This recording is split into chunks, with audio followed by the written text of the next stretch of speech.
Hello दोस्तों, मैं संजीत कुमार यादव आपका इस वीडियो में हार्दिक स्वागत है।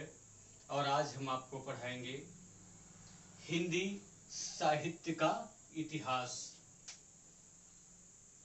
हिंदी साहित्य का इतिहास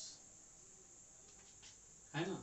हिंदी साहित्य के इतिहास में हमको पढ़ना है आदिकाल, है ना, भक्ति काल, रीतकाल, आधुनिक काल। तो इसको पढ़ने से पहले थोड़ी सी बात हम इसके बारे में बता देते हैं कि इसमें पढ़ना है कि आदिकाल का समय कितना से कितना है ना, भक्ति काल का समय कितना से कितना है, और रीत काल का समय कितना से कितना है, आधुनिक काल का समय कितना से कितना है। तो आपको समय याद करना है और आदिकाल के कवि कौन हैं, उनकी रचना क्या है, भक्ति काल के कवि कौन हैं, उनकी रचना क्या है। तो आपको एग्जाम में पूछता है कि आदिकाल के कवि कौन हैं, उनकी रचना के बारे में।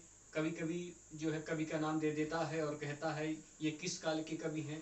कभी कभी रचना देता है कि यह रचना किस कवि की है ना। तो हमको इसको सविस्तार पढ़ना चाहिए। तो शुरू करते हैं आदिकाल। तो आदिकाल का काल कितना है, 1000 से लेकर के कितना, 1000 से लेकर के 1350, है ना। और भक्ति काल का 1350 से लेकर के 1650, और रीतिकाल का 1650 से लेकर के कितना, 1850, है ना। और आधुनिक काल जो है 1850 से लेकर के अब तक। तो आइए हम आदिकाल के कवि के बारे में समझते हैं कि आदिकाल के कवि कौन कौन है। तो आदिकाल के कवि है खुसरो, है ना, चंद्रबरदाई, विद्यापति, नरपति, है ना, ऐसे लोग हैं। और उनकी रचना के बारे में हम पढ़ते हैं। आप चाहे तो इसका स्क्रीनशॉट ले सकते हैं और आपका नोट्स भी तैयार होता रहेगा। हमने लिखा है कि आदिकाल के कवि, तो आदिकाल के कवि कौन हैं, खुसरो हैं, चंद्रबरदाई हैं, विद्यापति हैं, नरपति हैं और जगनिक हैं, है ना। तो आपको जो है हर कवि की रचना जानना है। देखिए जैसे हमने लिखा खुसरो की रचना कौन के है, नजरान ए हिंद, खालिक बारी, हालत ए कन्हैया। तो आपको क्या करना है, याद करना है कि खुसरो की रचना क्या है, नजरान ए हिंद है, खालिक बारी है, हालत ए कन्हैया है। तो एग्जाम में आता है नजरान ए हिंद किस कवि की रचना है, ऑप्शन दे देगा, विद्यापति, है ना, जगनिक, खुसरो, इनमें से कोई नहीं। अगर आप खुसरो पढ़े हैं तो टिक मारेंगे। तो ऐसे ही याद करना है, इसमें कुछ पढ़ाना नहीं है, सिर्फ याद करना है ना। देखिए इसके आगे है विद्यापति। तो इनकी रचना कौन है, इनकी रचना है पदावली, है ना, कीर्तिलता, कीर्ति पताका, है ना, चंद्रबरदाई का पृथ्वीराज रासो। ये बहुत इंपॉर्टेंट है, एग्जाम में बहुत पूछता है, चंद्रबरदाई, पृथ्वीराज रासो। तो हमको जो है गहन तरीके से पढ़ाई करनी है कि कौन से कवि हैं और उनकी रचना क्या है, और उनके बारे में पूरा जीवन परिचय, है ना, बायोग्राफी, ये सब जानने की हमें जरूरत होती है। जैसे कुछ लोग कहते हैं कि पृथ्वीराज रासो की रचना चंद्रबरदाई, कई लोग हमसे कहे, वो उनको ये नहीं पता है कि चंद्रबरदाई कवि है कि पृथ्वीराज रासो कवि है, कि पृथ्वीराज रासो रचना है कि चंद्रबरदाई कवि है। उनको पता ही नहीं है कि रचना कौन है और कवि कौन है। क्यों? क्योंकि फुटकर में पढ़ाई किए हैं, है ना। तो हमें थोक में पढ़ाई करनी है जिससे हमें कभी जो है कंफ्यूजन ना हो। तो आपको बताना होगा कि चंद्रबरदाई की जो है रचना कौन है, पृथ्वीराज रासो है ना। चंद्रबरदाई की रचना क्या है, पृथ्वीराज रासो है। नरपति का क्या है, बिसल देव रासो, है ना, ये भी इंपॉर्टेंट है। नरपति का क्या है, बिसल देव रासो। जगनिक का क्या है, परमाल रासो। जगनिक वेरी इंपॉर्टेंट, जगनिक का रचना कौन सी है, परमाल रासो, है ना। तो आपने आदिकाल के बारे में जाने कवि और उनकी रचना, है ना। अब शुरुआत करते हैं भक्ति काल। भक्ति काल, भक्त काल के कवि, है ना। तो भक्त काल के कवि को हम याद करने के लिए एक ट्रिक बनाए हैं, इसको आप ट्रिक कह सकते हैं, है ना। ट्रिक, ट्रिक है रहीम रैदास रस खान से तुलसी मीरा का मान बना, सूर्य कबीर और जायसी से भक्ति काल का नाम बना, है ना। आपको किस तरह याद करना है? रहीम रैदास रस खान से तुलसी मीरा का मान बना, सूर्य कबीर और जायसी से भक्ति काल का नाम बना। तो इसमें कितने कवि आ गए, है ना। ये देखिए कवि कितने आ रहे हैं।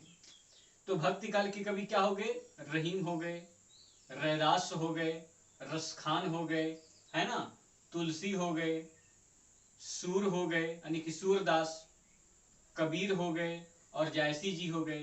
तो इससे इनका भक्ति काल, ये लोग इतने कवि मिलकर के भक्ति काल का क्या करे? सम्मान बढ़ाए, नाम हुआ, है ना।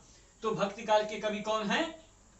रहीमदास, रैदास, रसखान, तुलसी, सूरदास, कबीर और जायसी जी। तो कभी कभी एग्जाम में ये भी पूछता है कि भक्ति काल के कवि हैं, ऑप्शन में रहीमदास, महादेवी वर्मा, जयशंकर प्रसाद, इनमें से कोई नहीं। तो आपको जब पता नहीं रहेगा तो महादेवी वर्मा के बारे में आप टिक मार के चले जाएंगे, वो छायावाद की कवि हैं। तो आपको जो है ना, आपको याद करना पड़ेगा कि भक्त काल के कवि कौन हैं। तो आपको हमने इसलिए ट्रिक बनाया है। अगर ये ट्रिक याद है, बड़ा अच्छा लगता है पढ़ने में कि रहीम रैदास रस खान से तुलसी मीरा का मान बना, सूर कबीर और जायसी से भक्ति काल का नाम बना। ये आपको याद है तो फिर भक्ति काल के कवि क्या है वो भी याद है। अब देखिए, अब जितने कवि हैं उनकी रचना हमने शॉर्टकट में लिखी है, और वो रचना लिखा है हमने सब कवि का जो एग्जाम में पूछता है ना। ये नहीं कि सब लिख दो इसके बाद कौन आता है पता नहीं। पढ़ना तो आपको बहुत कुछ है ना, लेकिन वो पढ़ना है जो एग्जाम में आता है। आप अगर सिर्फ रहीम दास के बारे में पढ़ना चाहें तो 3-4 वीडियो बना देंगे रहीम दास के बारे में, तब भी उनका जो है बायोग्राफी और उनकी रचना, उनकी समझ, उनके बारे में समझना पूरा नहीं हो सकता, है ना। तो आपको जो है पीएचडी नहीं करनी है, आपको उस लेवल की पढ़ाई करनी है जिस लेवल का एग्जाम में पूछता है ना। तो आपको हम रचना सिर्फ उतना ही लिखे हैं जो एग्जाम में बार बार रिपीट होते हैं। ये रटे हैं तो मतलब कन्फर्म है, आना है ना। रहीम दास जैसे रहीम दोहावली, है ना, रहीम सोरठा, बरवे नायिका, ये सब रिपीट होते हैं एग्जाम में, है ना। रहीम दास की रचना कौन है? रहीम दोहावली, रहीम सोरठा और बरवे नायिका। रसखान जी का क्या है? प्रेम वाटिका, सूजन रसखान, वेरी इंपॉर्टेंट, है ना। रसखान जी की रचना कौन है? प्रेम वाटिका, सूजन रसखान, प्रेम वाटिका, सूजन रसखान। तुलसीदास जी का देखिए रचना हमने यहाँ पे नहीं लिखा है, तुलसीदास की रचना है, उनके बारे में भी हमने एक ट्रिक बनाया है ना। उस ट्रिक से उनको भी क्या कर सकते हैं, आप याद कर सकते हैं। उनकी रचना है राम लला नहछू, पहली, है ना, राम लला नहछू, वैराग्य संदीपनी, राम आज्ञा प्रश्नावली, जानकी मंगल, पार्वती मंगल, विनय पत्रिका, गीतावली।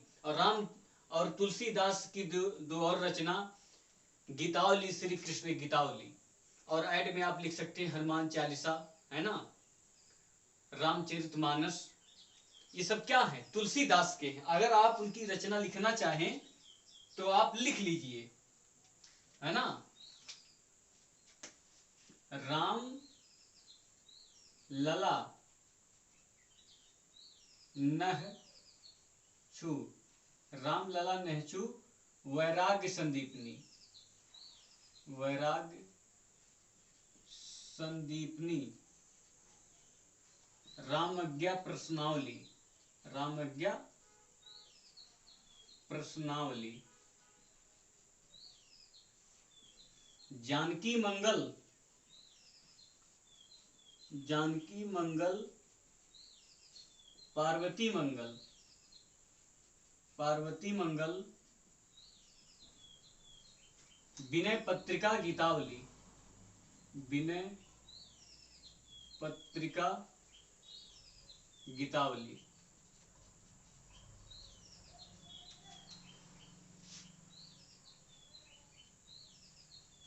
तुलसी की दो और रचना, तुलसी की दो और रचना, कवितावली,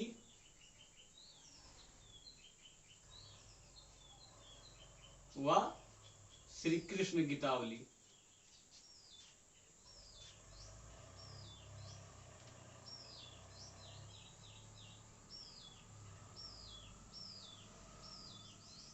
आप अगर इस तरह याद करेंगे तो आपको एग्जाम में क्या होगा,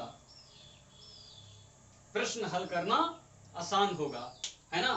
राम लला नहछू, है ना, राम लला नहछू, वैराग्य संदीपनी, राम अज्ञा प्रश्नावली, ठीक, इतना याद हुआ। जानकी मंगल, पार्वती मंगल, विनय पत्रिका गीतावली, है ना। तुलसी की दो और रचना, कवितावली और श्री कृष्ण गीतावली। आपको इस तरह याद होगा। और इनकी आगे एक रचना और लिखिए, जैसे हनुमान चालीसा, हनुमान चालीसा, रामचरितमानस, रामचरितमानस, है ना। हनुमान चालीसा और रामचरितमानस। और जो है इसके आगे आप तो अब तुलसी जी के बारे में आप समझ गए होंगे। अब देखिए मीरा जी के बारे में, है ना, उनकी रचना, मीरा जी के बारे में आप लोग अच्छे से जानते होंगे, है ना। उनकी रचना देखिए, उनकी रचना है मीरा जी का मायरा। क्या है, मीरा जी का मायरा, राग सोरठा, गीत गोविंद टीका, है ना, राग गोविंद। तो आप इसको बार बार जब रिपीट करेंगे, बार बार इसको आप लिखेंगे और याद करेंगे तो याद हो जाएगा। अब बहुत ही इंपॉर्टेंट है, इसमें से एक ना एक जो है रचना एग्जाम में जरूर पूछ लेता है कि किस कवि जी का है ना, या इसके लेखक कौन है। मीरा जी का मायरा, राग सोरठा, गीत गोविंद, टीका और राग गोविंद, है ना, आपको याद करना होगा। इसके बाद देखिए कबीरदास हैं, सब इंपॉर्टेंट हम लिखे हैं। कबीरदास की रचना, कबीरदास के बारे में हमने ट्रिक बनाया है। राम, है ना, राम के अनुराग से रचना हुई ग्रंथ की, मिटा देते हैं, इसके आगे आप लोग तो पढ़ ही लिए हैं। राम के अनुराग से रचना हुई ग्रंथ की, राम के अनुराग से रचना हुई ग्रंथ की। यहां पे लिख रहे हैं आप लोग, नोट में लिखिए, राम के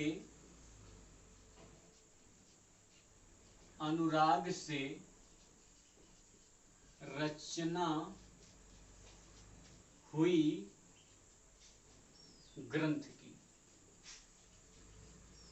है ना। राम के अनुराग से रचना हुई ग्रंथ की, साखी बीजक शब्द से, साखी बीजक शब्द से, साखी बीजक शब्द से महानता हुई संत की, महानता हुई संत की। आपको पढ़ने में अच्छा लगता होगा, जब आप इसको पढ़ेंगे तो आपको अच्छा लगेगा कि राम के अनुराग से रचना हुई ग्रंथ की, साखी बीजक शब्द से महानता हुई संत की। ऐसे बना बना करके, है ना, ऐसे बना बना करके ट्रिक जब आप लोग याद करेंगे तो फिर जीवन में कभी भूलेगा नहीं। तो आपको याद करना है उनकी ये क्या है, साखी, बीजक, शबद, ये उनकी क्या है, रचना है ना। आप इसको ट्रिक कह सकते हैं, याद करने का ट्रिक। और इसके बारे में आप देख लीजिए कि कबीरदास की जो है रचना है ना, कबीरदास की रचना देखिए, लिखा है, हमने लिख दिया है, रमैनी है ना, रमैनी, अनुराग सागर, रमैनी, अनुराग सागर, रचनावली, ग्रंथावली, साखी, बीजक, शबद, है ना। इन सबको हमको क्या करना है, याद करना है। रमैनी है ना, अनुराग सागर, रचनावली, ग्रंथावली, साखी, बीजक, शबद। ठीक, ये कबीरदास की क्या है, रचना है। जायसी जी की क्या है, जायसी जी, इनकी रचना क्या है, पद्मावत, अखरावट, आखिरी कलाम। वेरी इंपॉर्टेंट है ना। आपको जायसी जी की जो रचना क्या करना है, बहुत ही अच्छे से याद करना होगा, एग्जाम में ये बहुत ही इंपॉर्टेंट है। पद्मावत, अखरावट, आखिरी कलाम, ये तीनों क्या है, इंपॉर्टेंट है ना। पद्मावत, अखरावट, आखिरी कलाम। तो आपने जो है हिंदी साहित्य के इतिहास में हमने बताया कि आदिकाल, भक्तिकाल, रीतकाल, आधुनिक काल, है ना। उसमें से हमने आपको 2 काल जो है बताया है, और जो इंपॉर्टेंट कवि हैं उनके बारे में हमने रचना की चर्चा की, है ना, कौन सी कवि है उनके बारे में बताया। तो आप जो है आदिकाल और भक्तिकाल पढ़ चुके हैं। अगले वीडियो में मैं आपको बताऊंगा रीतकाल और आधुनिक काल। आधुनिक काल में छायावाद की युग, है ना, जयशंकर प्रसाद, महादेवी वर्मा, सभी के बारे में आपको जो है डीपली जानकारी दी जाएगी।